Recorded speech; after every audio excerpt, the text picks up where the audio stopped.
तो दोस्तों आज हम फिर से आपके लिए लेकर आए हैं देश दुनिया की तमाम ताजा बड़ी खबरें। सबसे पहली बड़ी खबर में आपको बताएंगे दोस्तों कि लोकसभा चुनाव के बीच बिहार से बीजेपी को लगा झटका। पूर्व बीजेपी के उप मुख्यमंत्री सुशील कुमार मोदी का हुआ निधन, दिल्ली में ली अंतिम सांस, बीजेपी में शोक की लहर।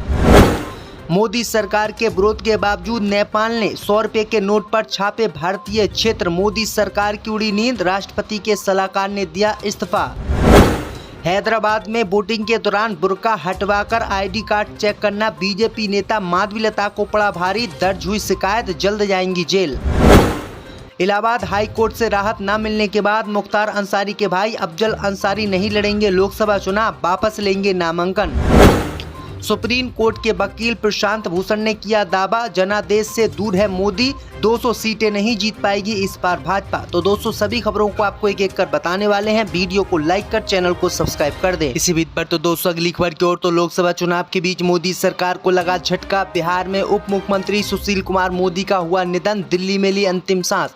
जब दोस्तों आपको बता दें कि देश में लोकसभा चुनाव के बीच बिहार से बीजेपी को बड़ा झटका लगा है। बिहार के पूर्व उप मुख्यमंत्री और बीजेपी के सीनियर नेता सुशील कुमार मोदी का निधन हो गया है। दिल्ली एम्स में उन्होंने आखिरी सांस ली है। गले में कैंसर से वो पीड़ित थे और काफी समय से इलाज करा रहे थे। वहीं आपको बता दें कि इलाज के दौरान ही सुशील कुमार मोदी का निधन हुआ है। वहीं आपको बता दें कि सुशील कुमार मोदी को इस बार बीजेपी ने लोकसभा में टिकट भी नहीं दिया था। उन्होंने कहा था कि मैंने इसलिए टिकट नहीं लिया है क्योंकि मुझे कैंसर है और मेरी तबीयत ठीक नहीं है, और आज चौथे चरण के दौरान उनकी मौत हो गई है। इसी बीच पर तो दोस्तों अगली खबर की ओर, तो नेपाल में 100 रुपए के नोट पर नक्शे में भारतीय क्षेत्र, मोदी सरकार के उड़े होश। जय दोस्तों आपको बता दें कि नेपाल सरकार के 100 रुपए के नोट पर बने नक्शे में भारतीय क्षेत्र शामिल किए गए हैं और भारतीय क्षेत्र शामिल करने को लेकर विवाद शुरू हो गया है और राष्ट्रपति के आर्थिक सलाहकार ने इसी मामले को लेकर इस्तीफा दे दिया है।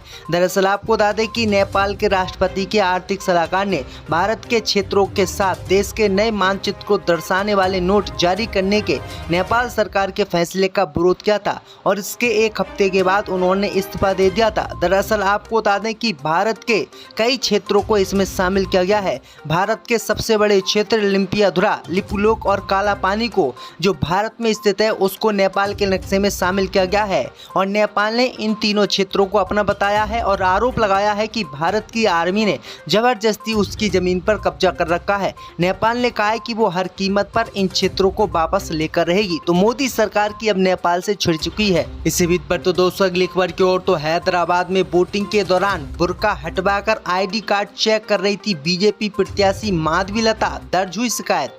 जय दोस्तों आपको बता दें कि लोकसभा चुनाव 2024 के चौथे चरण के मतदान में सभी की नजर तेलंगाना की हाट सीट हैदराबाद पर थी।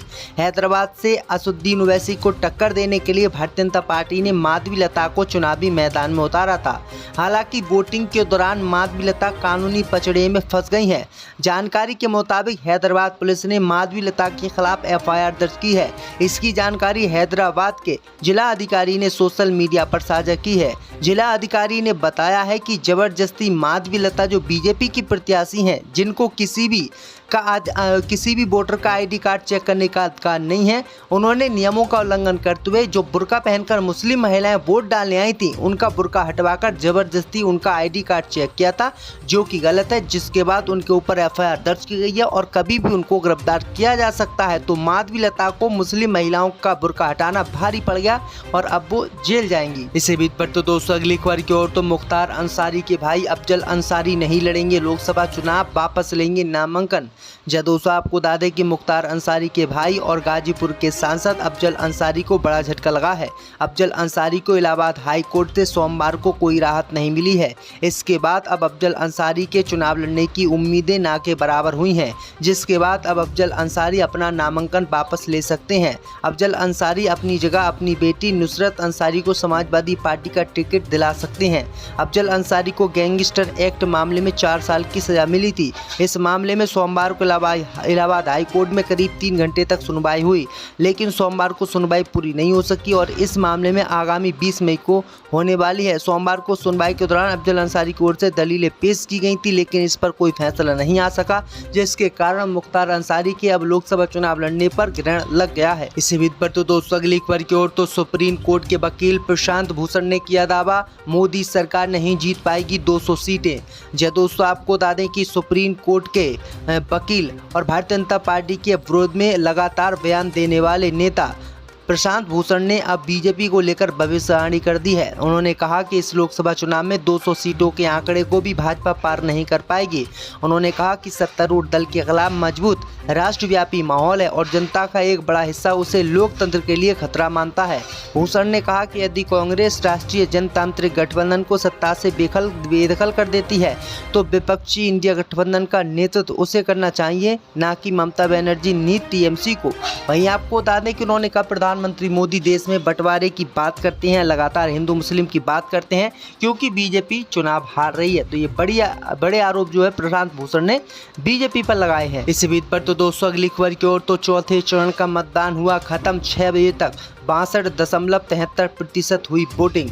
जी दोस्तों, आपको बता दें कि देश में सोमवार को चौथे चरण का मतदान शाम 6 बजे समाप्त हो गया। चौथे चरण में 10 राज्यों की 96 लोकसभा सीटों पर 1717 उम्मीदवारों की किस्मत ईवीएम में कैद हो गई। चुनाव आयोग के मुताबिक चौथे चरण में 62.73% मतदान हुआ है।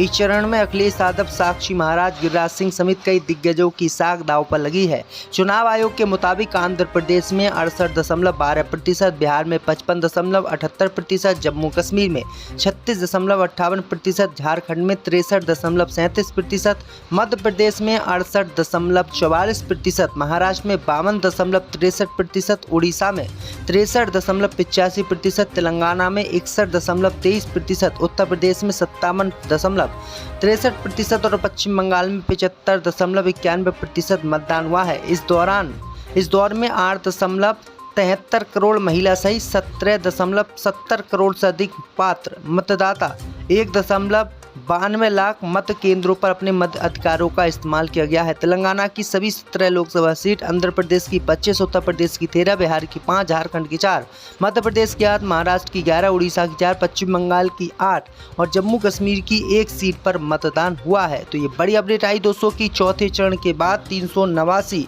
सीटों पर मतदान अब देश में हो चुका है। सोमवार को सुनवाई पूरी नहीं हो सकी और इस मामले में आगामी 20 मई को होने वाली है। सोमवार को सुनवाई के दौरान अफजल अंसारी की ओर से दलीलें पेश की गई थी, लेकिन इस पर कोई फैसला नहीं आ सका, जिसके कारण मुख्तार अंसारी के अब लोकसभा चुनाव लड़ने पर ग्रहण लग गया है। इसी बीच पर तो दोस्तों अगली खबर की ओर तो सुप्रीम कोर्ट के वकील प्रशांत भूषण ने किया दावा, मोदी सरकार नहीं जीत पाएगी 200 सीटें। जी दोस्तों, आपको बता दें कि सुप्रीम कोर्ट के वकील और भारतीय जनता पार्टी के विरोध में लगातार बयान देने वाले नेता प्रशांत भूषण ने अब बीजेपी को लेकर भविष्यवाणी कर दी है। उन्होंने कहा कि इस लोकसभा चुनाव में 200 सीटों के आंकड़े को भी भाजपा पार नहीं कर पाएगी। उन्होंने कहा कि सत्तारूढ़ दल के खिलाफ मजबूत राष्ट्रव्यापी माहौल है और जनता का एक बड़ा हिस्सा उसे लोकतंत्र के लिए खतरा मानता है। भूषण ने कहा कि यदि कांग्रेस राष्ट्रीय जनतांत्रिक गठबंधन को सत्ता से बेदखल कर देती है तो विपक्षी इंडिया गठबंधन का नेतृत्व उसे करना चाहिए, न कि ममता बनर्जी नीत टीएमसी को। वहीं आपको बता दें कि उन्होंने कहा प्रधानमंत्री मोदी देश में बंटवारे की बात करते हैं, लगातार हिंदू मुस्लिम की बात करते हैं क्योंकि बीजेपी चुनाव हार रही है। तो ये बड़े आरोप जो है प्रशांत भूषण ने बीजेपी पर लगाए हैं। इसी बीच पर तो दोस्तों अगली खबर की ओर तो चौथे चरण का मतदान हुआ खत्म। 6 बजे तक 62.73% हुई वोटिंग। जी दोस्तों, आपको बता दें कि देश में सोमवार को चौथे चरण का मतदान शाम 6 बजे समाप्त हो गया। चौथे चरण में 10 राज्यों की 96 लोकसभा सीटों पर 1717 उम्मीदवारों की किस्मत ईवीएम में कैद हो गई।